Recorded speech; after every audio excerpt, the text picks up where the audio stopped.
सुख का भ्रम कभी नहीं टूटता।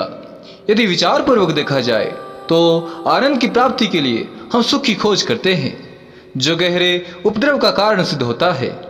इसलिए कि आनंद की प्राप्ति के लिए हम व्याकुल क्यों हैं? क्या हमने पूर्ण रूप से दुख को झेल लिया है? क्या हमने दुख को गहराई तक भोग लिया है? यदि नहीं तो हमको कभी भी आनंद के दर्शन नहीं होंगे, कभी भी अनुभव नहीं होगा आनंद का। आनंद के सागर में कभी भी आकंठ डूब नहीं सकेंगे। हम सुख की उस स्थिति में ही रहेंगे जब तक वह दुख में ना बदल जाए।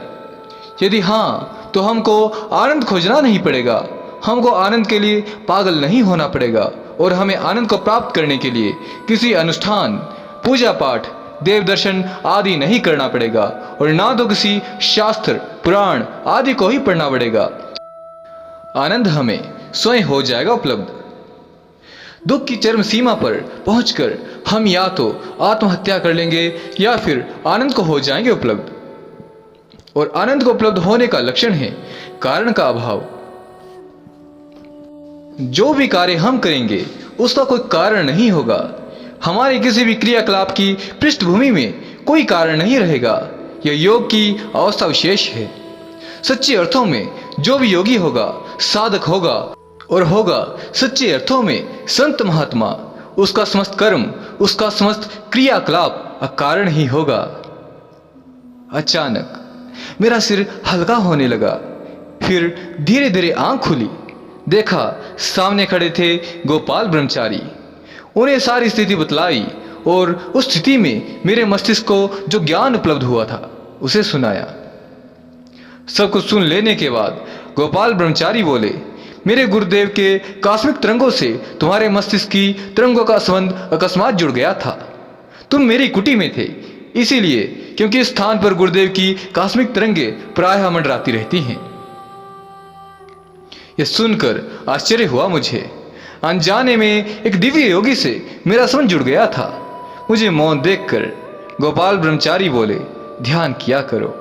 जितना गहरा ध्यान होगा उतनी ही मानसिक तरंगे उत्पन्न होगी और उतनी ही उसमें गति होगी। ध्यान क्या है? चित्त को वर्तमान में ले जाना ही ध्यान है, वही समाधि है। चित्त को वर्तमान में इधर उधर भटकाए रहना अशांति है।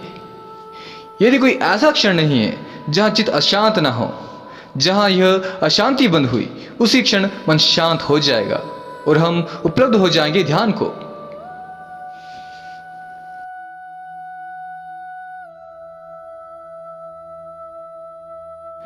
वर्तमान में चित्त को कैसे लाया जा सकता है? मेरे इस प्रश्न के उत्तर में गोपाल ब्रह्मचारी बोले, वर्तमान को हम पकड़ नहीं पाते, इसलिए हमारा चित्त कभी अतीत में भटकता है तो कभी भविष्य में। इसी कारण हमारा चित्त वर्तमान से चूक जाता है। भूत और भविष्य में भटकने के कारण लोभ, लालच और है अहंकार। लोभी सदैव भविष्य की बात करता है। लोभी व्यक्ति कभी भी वर्तमान की बातें नहीं करता, सदैव भविष्य की ही बात करता है। करेगा भी कैसे? उसे जो अब तक प्राप्त नहीं हुआ है उसे कल यानी भविष्य में प्राप्त करना है। वर्तमान में तो पाया ही नहीं जा सकता है, इसलिए वर्तमान के विषय में वो कभी सोचेगा ही नहीं, इसलिए सदैव भविष्य की भाषा बोलता है। इसी प्रकार अहंकार सदैव अतीत की ही भाषा बोलता है, वर्तमान की कभी नहीं। अहंकार ने जो प्राप्त किया, जो कुछ किया है, जो कुछ बनाया है, उसकी चर्चा सदैव करेगा। जो कुछ वर्तमान में हो रहा है उसका उसे कोई पता नहीं। अहंकारी के पास इतने रुपए हैं, इतने मकान हैं, इतने बेटे हैं, इतनी जमीन जायदाद है, इसकी चर्चा करेगा। और जिसे वह प्राप्त कर चुका है अब तक, वह यह कभी नहीं कहेगा कि इतना रुपया कमाना है, इतने मकान बनाने हैं, इतने बेटे पैदा करने हैं, इतनी जमीन जायदाद बनानी है। इसका दावा वह कभी नहीं करेगा। उसके पास जो कुछ भी है वह सब उसके अतीत से आया है। उसके पास न अतीत का समय है, न वर्तमान का, और न तो भविष्य का। यही उसका अहंकार है। लोभ सदैव हमें भविष्य में ले जाता है, अहंकार हमें सदैव पीछे ले जाता है, यानी अतीत में। समस्त लोभ का संग्रह अहंकार है। वह हमें अतीत में भटकाता है। आप वृद्ध व्यक्ति को देखें और उसकी बातें सुने। वो हमेशा अपने अतीत की बातें करेगा। वर्तमान तो उसके लिए कुछ भी नहीं है। भविष्य के लिए कुछ सोचने विचारने के लिए कुछ है ही नहीं। लोभ की कोई भी संभावना नहीं। भविष्य में यदि संभावना है तो बस मृत्यु की। वृद्ध का मस्तिष्क अतीत में सदैव भटकता रहता है, क्योंकि उसे भविष्य में दिखलाई देती है मृत्यु। बालक और युवक सदैव लोभ में जीते हैं और वृद्ध अहंकार में। जितनी उम्र बढ़ती जाती है उतना ही अहंकार भी बढ़ता है वृद्ध का। साथ ही उसका क्रोध और बेचैनी बढ़ती जाती है, क्योंकि आगे कुछ भी नहीं है। उसके अहंकार के कारण वो चिड़चिड़ा और क्रोधी हो जाता है। सारांश यह कि मरे हुए लोभ का नाम है अहंकार और अजन्मा अहंकार का नाम है लोभ।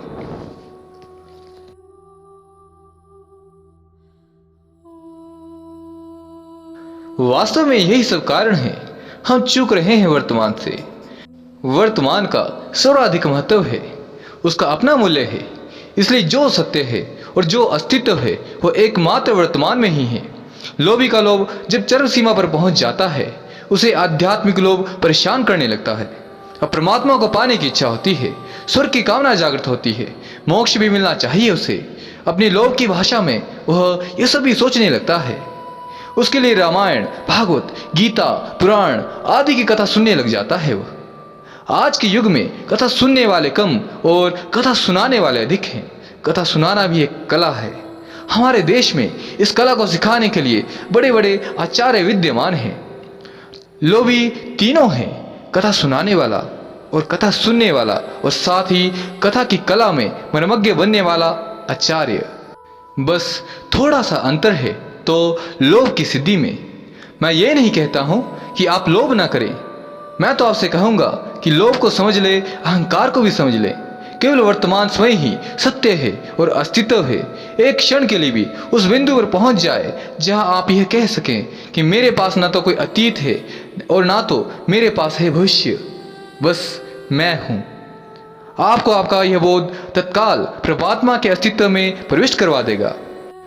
परमात्मा के अस्तित्व में प्रविष्टि ही सत्य का साक्षात्कार है और है आत्मदर्शन, जिसका परिणाम यह है समग्र को जान लेना। और समग्र को जान लेने का अर्थ है परम शून्य को उपलब्ध होना, जो भारतीय योग तंत्र का मूल उद्देश्य है।